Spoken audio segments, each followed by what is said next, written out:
Justru itulah yang menjadi tantangan kita, justru itulah yang menjadi perjuangan para kiai dan ulama kita. Tradisi yang dulu bertentangan dengan syariat justru mampu dirubah menjadi tradisi yang cocok dengan syariat tanpa melibatkan konflik, tanpa melibatkan peperangan, dan tanpa menyebabkan permusuhan yang berkepanjangan. Tidak ada. Baik, membahas ini nanti ya 1 jam lagi. Membahas ini lagi nanti ke episode berikutnya. Karena pembahasan ini nanti akan kita bahas tentang bagaimana itu Islam dan Arab. Islam dan Arab. Di dalam pembahasan tersebut kita akan membahas Islam tidak bisa dipisahkan dari Arab, tapi sekaligus Islam bukan Arab. Nah, jadi ini merupakan pembahasan yang bisa diperluas, tapi juga wajib diberikan batasan. Islam dikatakan Arab berbeda. Islam itu bukan Arab. Islam ya Islam, Arab ya Arab. Tapi ketika Islam dipisahkan dari Arab, ya nggak bisa. Karena banyak sekali hal-hal Islam itu justru berasal dari Arab. Nanti pembahasannya akan banyak sekali, panjang dan lebar. Itu nanti kita akan menyerang, atau bukan menyerang ya, kita akan memberikan keterangan, kita akan memberikan penjelasan bagaimana itu tentang Islam dan Arab, untuk membantah ada beberapa orang yang mengatakan bahwa Islam itu adalah tradisi, kemudian kerudung adalah tradisi, kemudian syariat adalah tradisi, sehingga kalau tradisi, oh itu tradisi Arab. Kalau di Indonesia tradisinya beda. Kalau di sana pakai cadar gara-gara debu begini-begini. Kalau di sini tidak pakai cadar gara-gara lesi. Oh, bukan begitu pembahasannya. Kita bahas di kesempatan yang akan datang. Nah, di kesempatan kali ini yang kita bahas adalah tradisi yang berhubungan dengan teman-teman kita yang menolak 100% tradisi tersebut. Maka tadi sudah kita bahas bagaimana mengikuti nenek moyang, kemudian bagaimana mengikuti tradisi, kemudian juga bagaimana kita dalam menyikapi sesuatu tersebut terkadang tidak sesuai dengan syariat Islam, tapi pengen kita rubah. Justru itulah yang merupakan tantangan bagi kita. Ada orang yang kemudian datang kepada saya, kemudian mengatakan, Gus Rifai, jenengan mengatakan bahwa yasinan itu baik. Saya jawab, oh bener.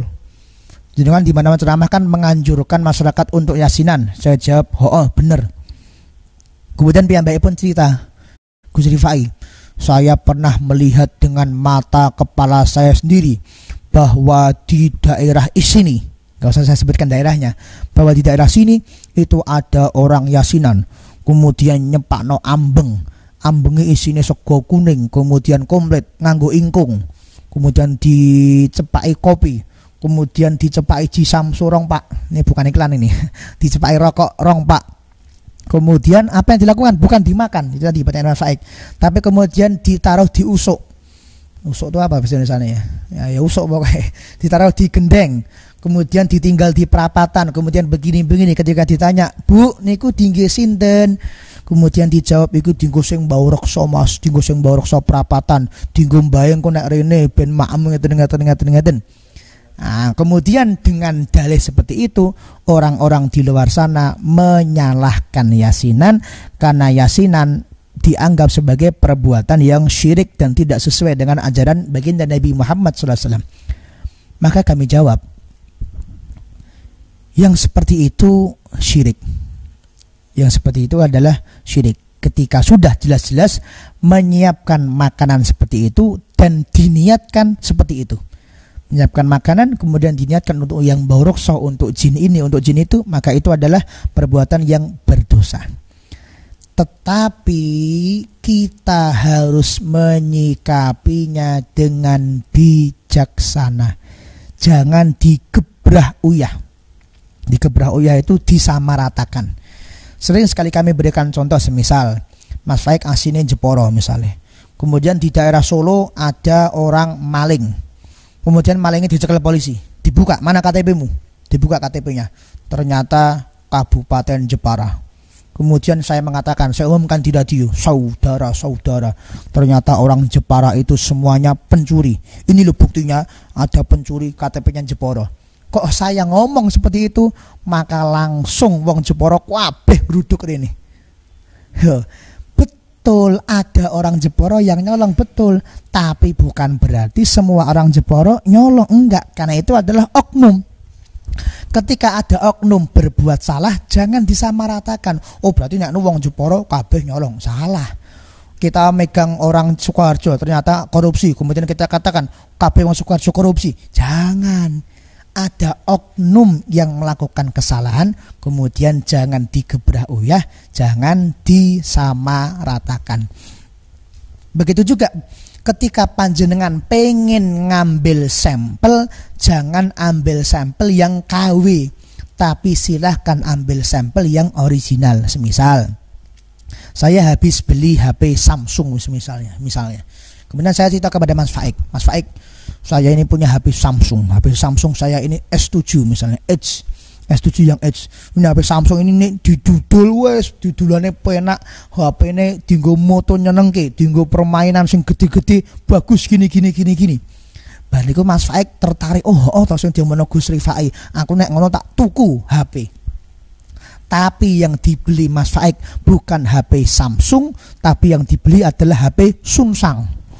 HP Sunsang gue cover-e podo, bentuke podo, warnane podo, napa-napane podo, tapi mereke Sunsang.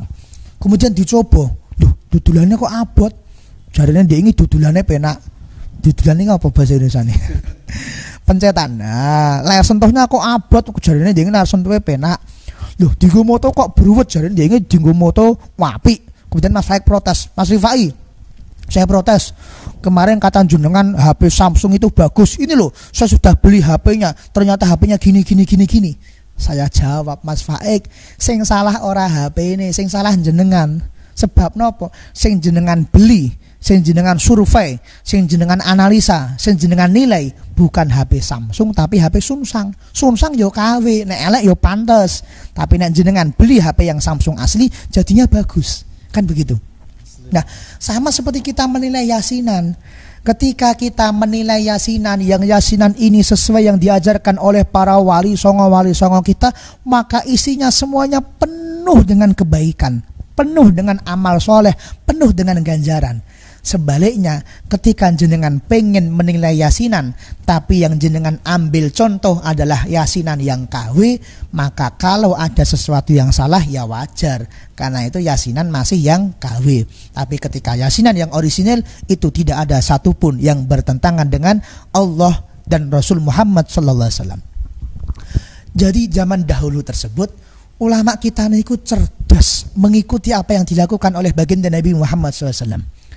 Baginda Nabi Muhammad itu aslinya adalah Mekah.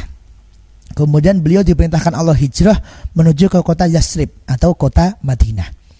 Mekah Madinah niki jarake 450 km. 450 km. Kalau cara Solo ya Solo Surabaya. Solo Surabaya podo-podo Jawane tradisinya beda enggak? Beda. Di sana misalnya ngomong kasar biasa. Di sini ngomong kasar sithik sudah sensitif. Bahkan ada Sujiwo Tejo, itu Presiden Jan Cuker. Jadi mereka mengkampanyekan ngomong sebuah kata-kata yang dirasa oleh orang Solo, kata-kata tersebut kasar. Tapi bagi orang Surabaya nggak masalah. Wong di sini biasa kok ngomong ngono iku, tapi untuk orang Solo jadi kasar. Kita sama-sama Indonesia saja, sama-sama Jawa saja. Solo Surabaya ini wis berbeda. Weslah sama-sama Jawa Tengah, Solo Semarang berbeda. Dari segi bahasa, dari segi budaya, semua sudah berbeda. Solo Ponorogo berbeda, Solo Ngawi berbeda, Solo Jogja, Jejer berbeda. Apa-apa berbeda, beda wilayah berbeda. Apalagi baginda Nabi Muhammad SAW dari Mekah menuju Madinah. Di Madinah beliau menemukan sebuah tradisi yang tradisinya itu nggak ada di kota Mekah. Apa tradisinya? Yaitu tradisi perang-perangan. Jadi mereka pakai pakai pedang yang palsu, pakai kayu. Kemudian mereka latihan perang dan dilombakan. Oh ini siapa yang ahli pedang, siapa yang ahli perang, itu dilombakan dan dilihat oleh masyarakat ketika itu. Tapi sayangnya penontonnya itu campur baur antara laki-laki dan perempuan. Maka kemudian ada pertanyaan, yang salah itu perang-perangan atau campur baurnya? Yang salah yang mana? Yang salah adalah campur baurnya. Perang-perangan tidak dilarang. Yang dilarang adalah campur baurnya. Maka ketika Islam sudah berkembang, ketika Islam sudah menjadi agama mayoritas, ketika Nabi Muhammad sudah memegang kendali, maka perang-perangannya, tradisi perang-perangan tidak dihapus oleh Kanjeng Nabi, tapi yang dihapus adalah campur baur antara laki dan perempuan. Perang-perangnya tetap dilaksanakan, tradisinya tetap dilestarikan, tapi kemudian penontonnya diberikan satir. Oh, sing lanang manggon ngulon kabeh, sing wedok manggon ngetan kabeh, dipisah. Dan bahkan Kanjeng Nabi Muhammad dari jendela rumah beliau ikut menonton dan bahkan ikut menggendong istrinya Siti Aisyah untuk ikut menonton tradisi tersebut. Jadi yang dihapus bukan tradisinya, yang dihilangkan bukan tradisinya, tapi apa yang salah dari tradisi tersebut itulah yang dihapus oleh baginda Nabi Muhammad sallallahu alaihi wasallam. Itu yang dihapus. Sama seperti yang dilakukan oleh wali songo kita, mereka itu sebenarnya melakukan sesuatu yang sudah menjadi tradisi, melakukan sesuatu yang dilakukan oleh nenek moyang mereka, tetapi kemudian mereka menilai, oh ini kok tradisi di masyarakat saya, ada orang mati, kemudian orang tersebut kumpul-kumpul. Nah, di acara kumpul-kumpul ini ada sesajennya. Kemudian dinilai, sakjane yang salah itu kumpul-kumpul apa sesajene itu? Kan begitu. Kumpul-kumpul masuk salah? Kan ya ngawur kalau begitu. Ada orang mati kumpul-kumpul kan juga enggak salah. Ada orang wafat kemudian keluarganya kumpul-kumpul enggak salah. Yang salah adalah sesajennya. Maka oleh para wali songo kita, oleh para ulama-ulama kita, mereka cerdas. Oh, yang salah itu bukan kumpul-kumpulnya, yang salah adalah sesajennya. Maka kumpul-kumpulnya tidak dihapus oleh para ulama, makanannya tidak dihapus oleh para ulama, tapi dirubah niatnya. Makanan yang awal mulanya untuk sesajen begini dirubah. Bu, jenengan ngagem ingkung mboten napa-napa. Jenengan ngagem kopi mboten napa-napa. Jenengan ngagem rokok mboten napa-napa, tapi diniatkan saya sedekah makanan, saya sedekah kopi, saya sedekah rokok untuk orang yang hadir di majelis ini, dan kemudian dapat pahalanya di ihdaus sawab, diberikan pahala dumateng poro-poro ingkang sampun meninggal dunia. Hadisnya sudah sering kita sampaikan, hadis Sahih Muslim, hadis Sahih Tirmidzi, hadis Sahih yang lain. Bagaimana sabda baginda Nabi Muhammad SAW ketika itu beliau mengizinkan dan mengacungi jempol sahabat yang bersodakoh, kemudian pahalanya dihadiahkan kepada ibundanya yang telah meninggal dunia. Jadi kumpul-kumpulnya tetap, makan-makannya tetap, tapi makan-makannya sing dulu untuk sesajen yang sekarang dirubah. Bu, nek tinggi sesajen ampun, makan-makan tetap ada, tapi diagem, diniati untuk simbah panjenengan, untuk bapak ibu panjenengan ingkang sampun sumare, jenengan entuk ganjaran, kemudian ganjarane dipun kirimaken dumateng para-para ingkang sampun sedo. Indah sekali. Indah yang diajarkan oleh Islam, yaitu tradisi yang tidak salah. Ayo tetap kita laksanakan, tidak masalah. Bahkan yang lebih dahsyat daripada itu, bagaimana tradisi yang awal mulanya salah kemudian kita rubah menjadi tradisi yang baik. Kumpul-kumpul kan enggak salah. Wes bagus mau kumpul-kumpul. Nah, kumpul-kumpul timbang orang genah diisi dengan pembacaan Yasin. Sabda Nabi Muhammad, hadisnya sahih li ghairi. Apa sabda Nabi Muhammad? Man qara'a Yasin fi lailatin, barang siapa yang membaca Yasin di suatu malam, asbaha maghfurun lah, di pagi hari maka dia mendapatkan ampunan dari sisi Allah Subhanahu wa taala. Jadi pertanyaan saya kami jawab. Jadi justru itulah yang menjadi tantangan kita, justru itulah yang menjadi perjuangan para kiai dan ulama kita.